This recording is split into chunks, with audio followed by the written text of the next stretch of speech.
Bueno, ahora vamos a ver el tema de paracentesis abdominal.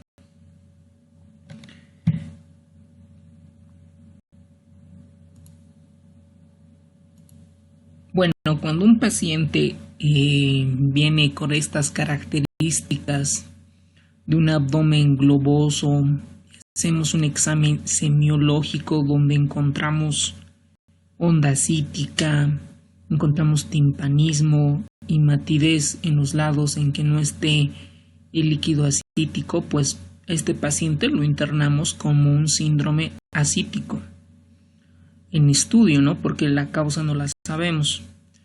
Entonces, para saber la causa, uno de los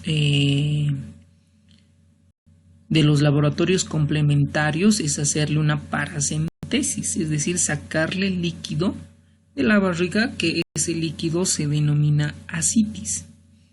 Entonces, cuando la ascitis, obviamente, pues este paciente le pedirán una ecografía abdominal, una tomografía, los laboratorios, etcétera, todo el abordaje que se necesitan para un síndrome ascítico.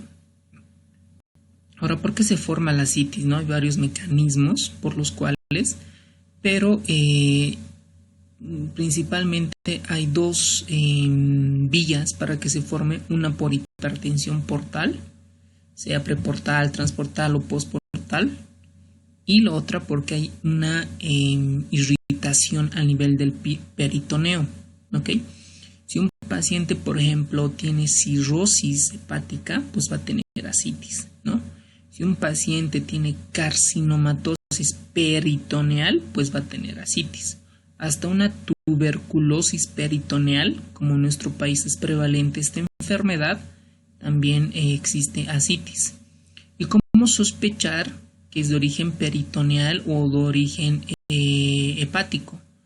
Pues sacamos un laboratorio que se denomina el GASA, que es el gradiente albúmino-sérico entre el plasma y el ascitis, y vamos, dependiendo cómo salga el GASA, vemos de cuál es el origen, el probable origen de esta ascitis.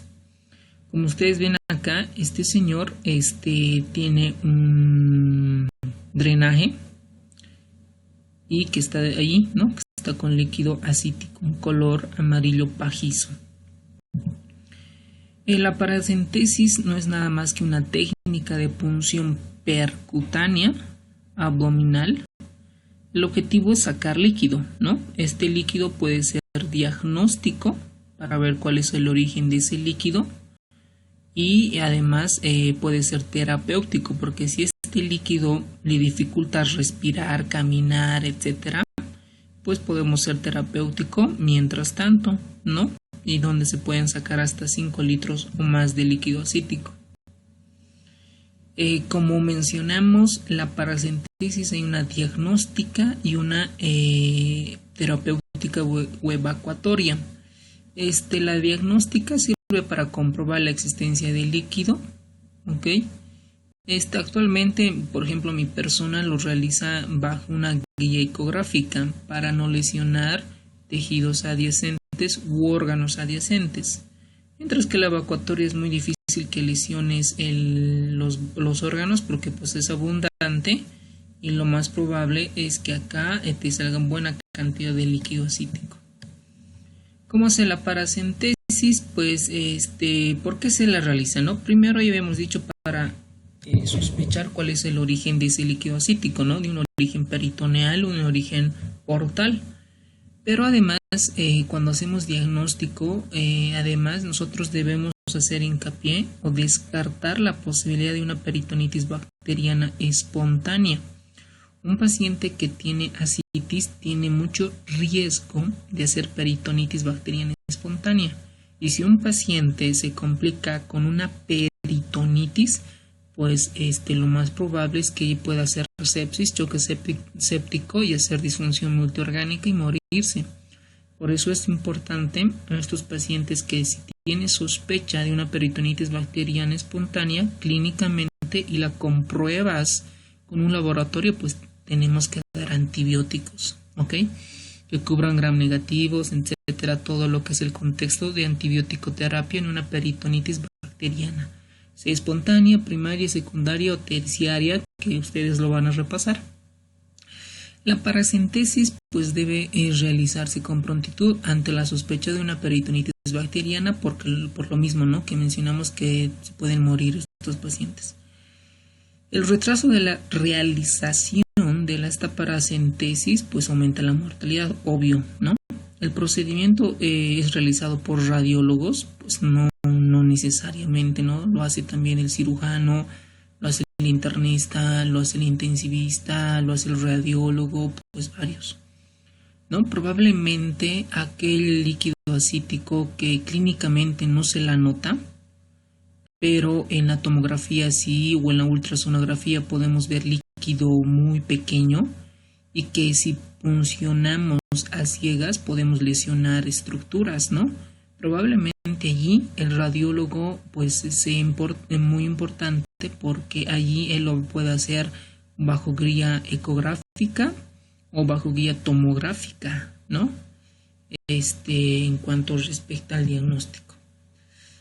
Las indicaciones, pues es obvio, ¿no? Cuando en el momento el paciente presenta ascitis, ¿no? Si está en un contexto de cirrosis, una ascitis de nueva aparición, una ascitis preexistente, ¿no? Una evaluación de un paciente con ascitis que presenta deterioro clínico, fiebre, dolor, sensibilidad abdominal, porque esto nos hace pensar que si tiene fiebre, dolor, pues que está infectado, ¿no? Los beneficios de la paracentesis abdominal pues siempre son diagnósticos o evacuatorios para llegar. Si tenemos un buen diagnóstico, tenemos un buen tratamiento, ¿no? Y el paciente va a ir súper bien. Pero si hacemos un mal diagnóstico, hacemos un mal tratamiento y nuestro paciente no va a ir bien y nuestra reputación pues va muy mal, ¿no? Dentro de las contraindicaciones para hacer paracentesis, pues principalmente son con relación a los tiempos de coagulación, al tiempo de protrombina, al tiempo de tromboplastina tisular activado, al INR, a las plaquetas. ¿Por qué es importante? Porque si un paciente que tiene una plaquetopenia de 40.000, tiene un tiempo de protrombina de 20, tiene un INR de 2, si yo punciono, lo más probable es que se complique con un hemoperitoneo, independientemente si yo no lesiono un vaso sanguíneo importante, porque si este paciente es un hemoperitoneo, pues el paciente se puede morir en el procedimiento. Por eso muchos hospitales, pues en mi hospital donde me he formado siempre, para cualquier procedimiento se pide un consentimiento informado, ¿ok? Para decir que el paciente me está autorizando a realizarle el procedimiento. Pues obviamente el consentimiento informado explica, y también lo puede leer, y les debemos de informar cuáles son los beneficios y cuáles son los riesgos ante cualquier procedimiento. Bueno, por ejemplo, si un paciente está séptico y que tiene plaquetopenia y tiene un fibrinógeno muy bajo, dímero de alto, que está en un contexto de una CIT, de una coagulación intravascular diseminada por sepsis o por crioglutinina o por otras causas, pues es una contraindicación para realizar una paracentesis, a no ser que nosotros mejoremos los tiempos de coagulación, los tiempos de hemostasia, para realizarle la dicha paracentesis.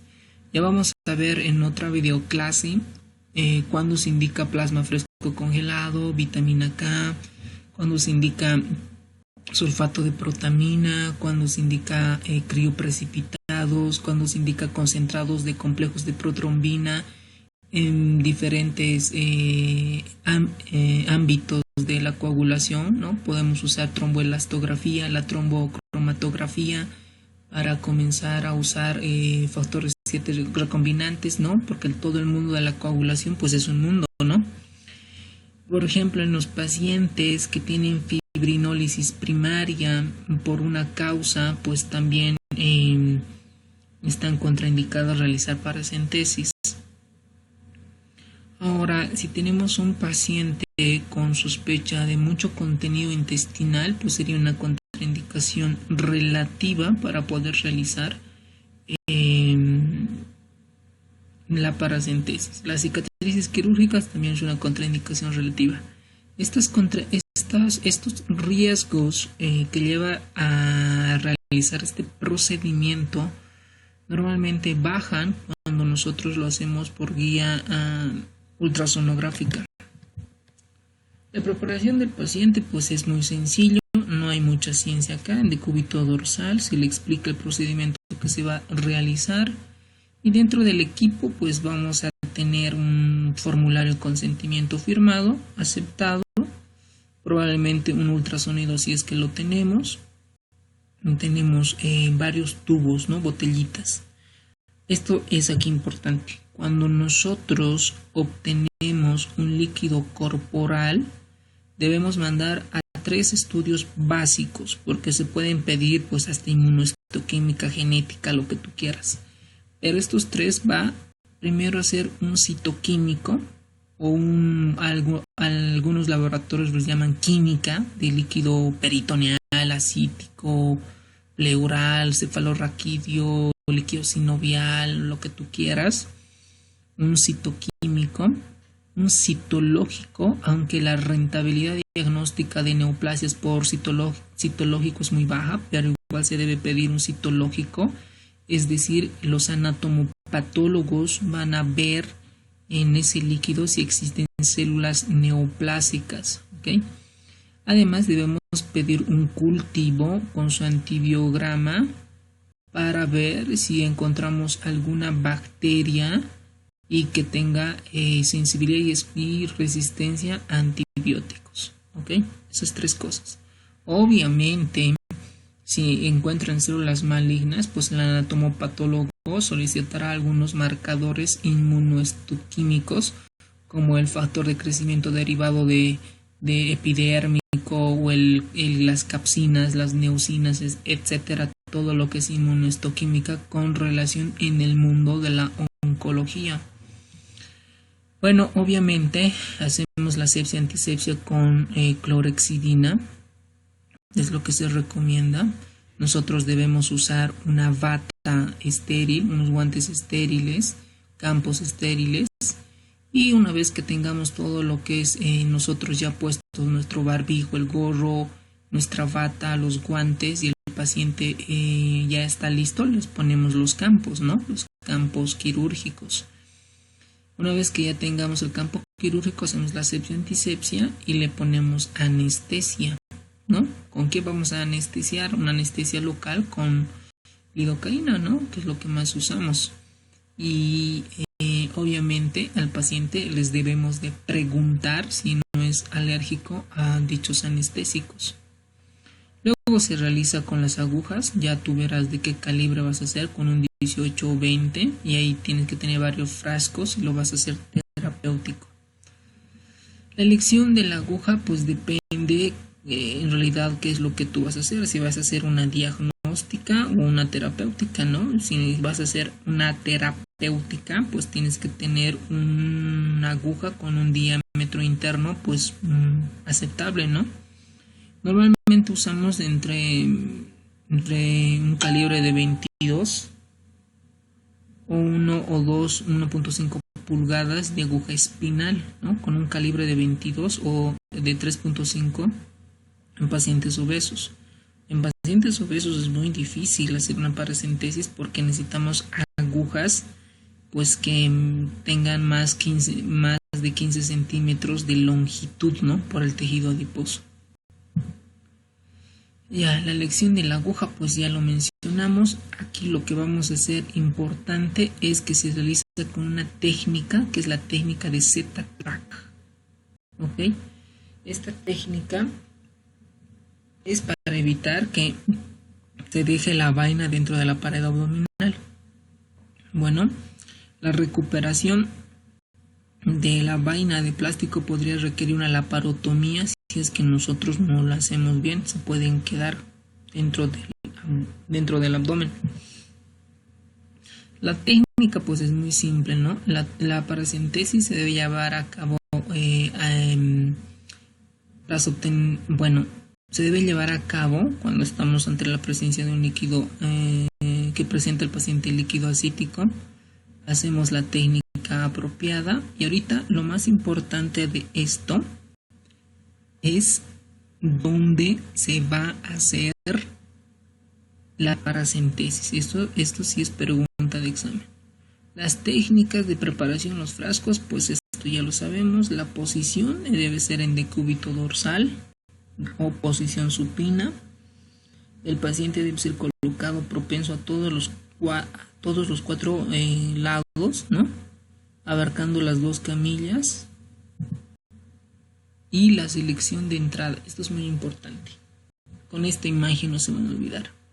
Se realiza la paracentesis o está recomendada hacer en el cuadrante inferior izquierdo. ¿Ok? Acá, donde está la X. Hacemos de la espina ilíaca anterosuperior 3 centímetros, medialmente o internamente, y hacemos otros 3 centímetros hacia arriba. Y ahí comenzamos a introducir la aguja. ¿Por qué? Me preguntarán. Porque acá se encuentra una arteria que se llama la arteria epigástrica inferior, que si tú te vas muy medial puedes lesionar y ocasionar un hemoperitoneo. Más aún si tus tiempos de coagulación no están óptimos. Ahora ustedes me dirán, ¿y por qué no acá arriba o al lado derecho? Porque acá está el hígado, acá está el bazo y el riñón. Ahora, ¿por qué no acá al lado derecho? Porque el hígado, de cierta manera, hace que el intestino o el colon ascendente comience a estar un poco más descendente, tiene menos espacio. Si nosotros pinchamos acá, lo podemos hacer, pero tenemos alto riesgo de que podamos lesionar el colon ascendente, perforar la víscera. ¿Ok? Mientras que acá el riesgo es mínimo, pero también existe. Esto es lo que nos recomienda. Bueno, entonces, esto ya lo que explicamos. La técnica de Z-Track, donde aquí muestran esquemas, por ejemplo, tenemos acá sacando la lidocaína y aquí se pone en el tejido celular subcutáneo la anestesia y esperamos 2 a 3 minutos e introducimos la aguja hasta la cavidad abdominal. ¿Cómo nos vamos a dar cuenta de que estamos atravesando peritoneo? Porque suena como un papel, ¿no? Suena como un papel y pues ya se siente que se ha atravesado. Y además, a medida que vamos introduciendo la aguja, se va aspirando. Entonces ya tú sientes como tu jeringa se llena de líquido acítico. Bueno, ahora cuando nosotros, por ejemplo, tenemos, por ejemplo, alguna complicación, por ejemplo, puede ser que se quede la aguja dentro, o puede ser que se obstruya la vainita, el plástico, pues tenemos muchas herramientas para poderlas corregir, ¿no? Por ejemplo, una vez que yo introduzco la aguja, ¿no? Saco acá el líquido acítico, puedo sacar la aguja, pero dejar la vainita, la vaina que lo envuelve, es decir, el plástico. Normalmente, pues nosotros lo hacemos con un catéter, que es para poner vía venosa central, ¿no? Pero también hay equipos que son específicos para paracentesis, porque tienen una vaina de plástico y en su interior la aguja. Entonces se deja la vaina de plástico en la cavidad abdominal y se saca la aguja.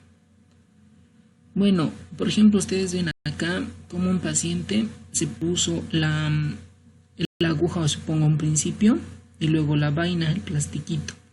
Y aquí tiene una llave de 3 vías, ¿no? Por ejemplo, acá está cerrada. ¿Ok? No sale.